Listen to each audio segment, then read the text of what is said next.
बात करने के लिए लॉगिन करें www.astrotak.com। पूजा से संबंधित ये जानकारी नहीं है तो पूजा करना व्यर्थ है। पूजा से संबंधित आवश्यक नियम जरूर जान लें और इसे अनुसरण भी करें। इस वीडियो के माध्यम से जानिए विस्तृत रूप से। नमस्कार, मैं हूँ डॉक्टर श्रीपति त्रिपाठी। सुखी और समृद्धिशाली जीवन के लिए देवी देवताओं के पूजन की परंपरा काफ़ी पुराने समय से चली आ रही है।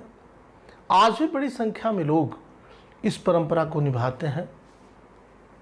पूजन से हमारी मनोकामनाएं पूर्ण होती हैं, लेकिन पूजा करते समय कुछ खास नियमों का पालन भी किया जाना चाहिए, अन्यथा पूजन का शुभ फल पूर्ण रूप से प्राप्त नहीं हो पाता।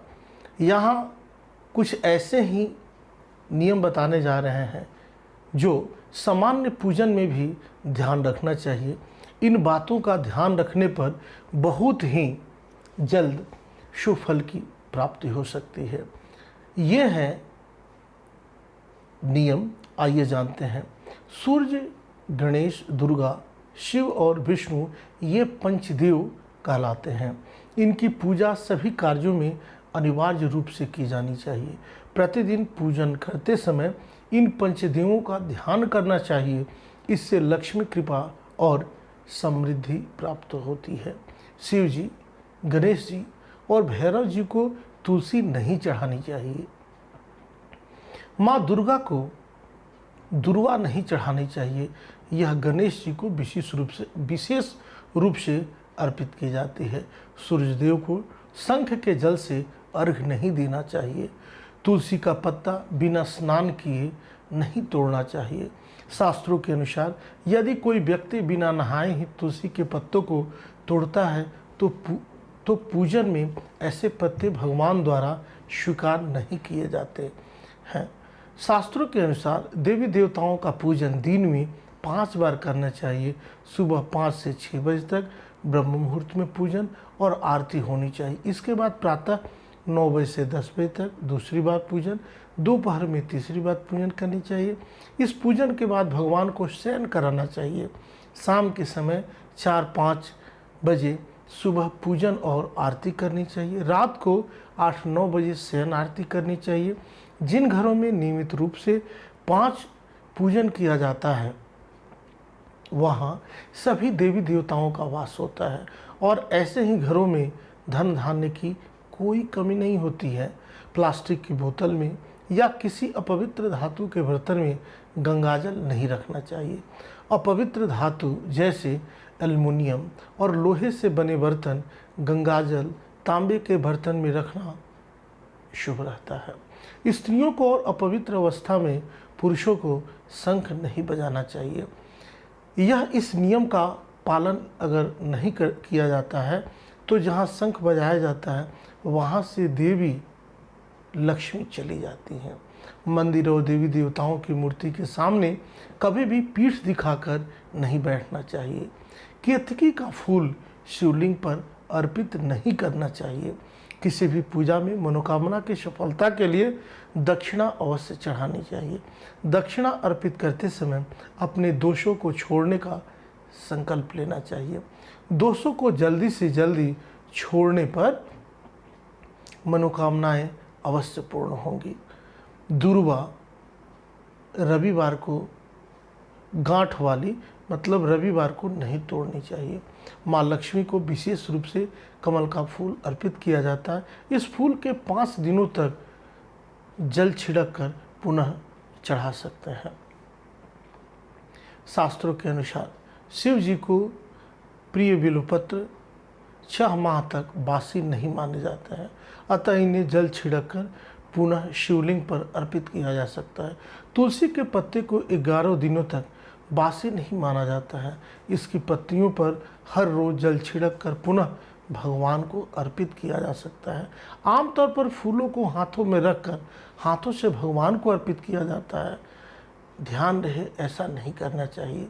फूल चढ़ाने के लिए फूलों को किसी पवित्र पात्र में रखना चाहिए और इसी पात्र में से लेकर देवी देवताओं को अर्पित करना चाहिए। तांबे के बर्तन में चंदन, घिसा हुआ चंदन या चंदन का पानी नहीं रखना चाहिए। हमेशा इस बात का ध्यान रखें कि कभी भी दीपक से दीपक नहीं जलानी चाहिए। शास्त्रों के अनुसार जो व्यक्ति दीपक से दीपक जलाते हैं वे रोगी होते हैं। बुधवार और रविवार को पीपल के वृक्ष में जल अर्पित नहीं करने चाहिए। पूजा हमेशा पूरब या उत्तर दिशा की ओर मुख करके करना चाहिए। यदि संभव हो सके तो सुबह 6 से 8 बजे के बीच में पूजा अवश्य करें। पूजा करते समय आसन के लिए ध्यान रखें कि बैठने का आसन ऊनी होगा तो और श्रेष्ठ रहेगा, कुश का रहे तो सर्वोत्तम रहेगा। घर के मंदिर में सुबह एवं शाम को घी का दीपक जरूर जलाएं। एक दीपक घी का और एक दीपक तेल का जरूर जलाना चाहिए। पूजन कर्म और आरती पूर्ण होने के बाद उसी स्थान पर खड़े होकर 3 बार परिक्रमाएं अवश्य करनी चाहिए। रविवार, एकादशी, द्वादशी, संक्रांति तथा संध्या काल में तुलसी के पत्ते नहीं तोड़ने चाहिए। भगवान की आरती करते समय ध्यान रखें ये महत्वपूर्ण बातें। भगवान के चरणों की 4 बार आरती करें, नाभि की 2 बार और मुख की 1 या 3 बार आरती करें। इस प्रकार भगवान के समस्त अंगों की कम से कम 7 बार आरती करनी चाहिए। पूजा घर में 1, 3, 5, 7, 9, 11 इंच तक की होनी चाहिए, इससे बड़ी नहीं होनी चाहिए। खड़े हुए गणेश जी, सरस्वती जी, लक्ष्मी जी की मूर्तियाँ घर में नहीं होनी चाहिए। गणेश जी या देवी जी की प्रतिमा 3, शिवलिंग 2, शालिग्राम 2, सूर्य प्रतिमा 2, गोमती चक्र 2 की संख्या में कदापि न रखें। शालिग्राम की मूर्ति जितनी छोटी हो वह ज़्यादा फलदायक है।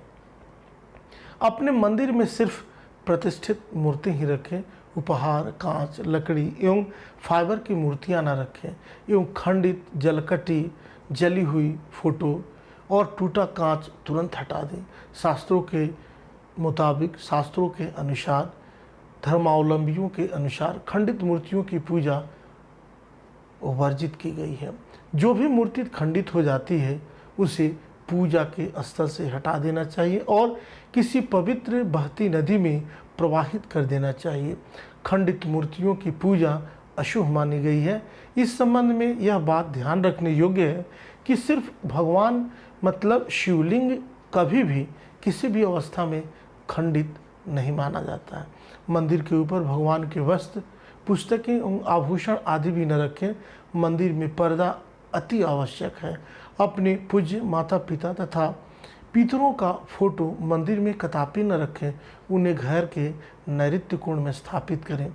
विष्णु की 4, गणेश जी की 3, सूर्य की 7, दुर्गा जी की 1 एवं शिव जी की आधी परिक्रमा कर सकते हैं। यज्ञ, श्राद्ध आदि में काले तिल का प्रयोग करना चाहिए, सफ़ेद तिल का बिल्कुल नहीं। कुश पवित्री के अभाव में मतलब कुशा के अभाव में स्वर्ण की अंगूठी धारण करके भी देव कार्य संपन्न किया जा सकता है। मंगल कार्यों में कुमकुम का तिलक प्रशस्त माना जाता है। पूजा में टूटे हुए अक्षत के टुकड़े नहीं चढ़ाने चाहिए। पानी, दूध, दही, घी आदि में उंगली नहीं डालना चाहिए। इन्हें लोटा, चम्मच आदि से निकालना चाहिए या लेना चाहिए, क्योंकि नख स्पर्श से वस्तु अपवित्र हो जाती है। ये अतः ध्यान रहे कि यह वस्तुएं देव पूजा के योग्य नहीं रहती हैं। तांबे के बर्तन में दूध, दही या पंचामृत आदि नहीं डालना चाहिए, क्योंकि वह मदिरा समान हो जाते हैं। आचमन 3 बार करने का विधान है। इससे त्रिदेव ब्रह्मा, विष्णु, महेश प्रसन्न होते हैं। दाहिने कान का स्पर्श करने पर भी आचमन के तुल्य माना जाता है। कुशा के अग्रभाव से देवताओं पर जल नहीं छिड़कें। देवताओं को अंगूठे से नहीं मले। चकले पर से चंदन कभी नहीं लगाएं। उसे छोटी कटोरी या बाईं हथेली पर रख कर लगाएं। बहुत लोग घर्षण करके चकले से लगाना शुरू कर देते हैं, जो ठीक नहीं है। भगवान की आरती समयानुसार घंटा, नगारा, झांझर, थाली, घड़ावल, शंख इत्यादि बजते हैं।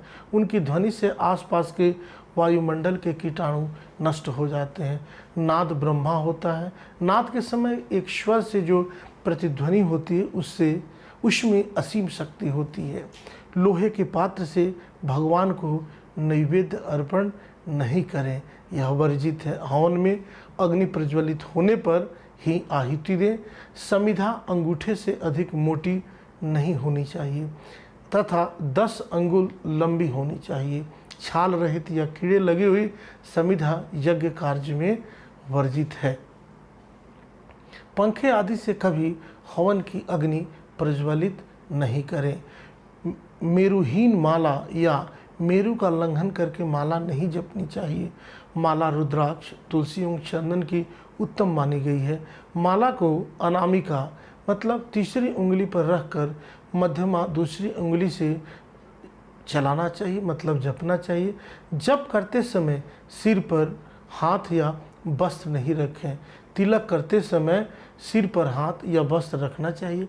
माला का पूजन करते ही जप करना चाहिए। ब्राह्मण को या द्विजाति को स्नान करके तिलक दिया जलाना चाहिए। जप करते हुए जल में स्थित व्यक्ति दौड़ते हुए स्मशान से लौटते हुए व्यक्ति को नमस्कार करना वर्जित है। बिना नमस्कार के आशीर्वाद देना वर्जित है। एक हाथ से प्रणाम नहीं करना चाहिए। सोए हुए व्यक्ति का चरण स्पर्श नहीं करना चाहिए। बड़ों को प्रणाम करते समय उनके दाहिने पैर पर दाहिने हाथ से, उनके बाएं पैर को बाएं हाथ से छूकर प्रणाम करें और उनका आशीर्वाद लें। जप करते समय जीभ या होठ को नहीं हिलाना चाहिए। इसे उपांशु जप कहते हैं। इसका फल 100 गुना फलदायक होता है।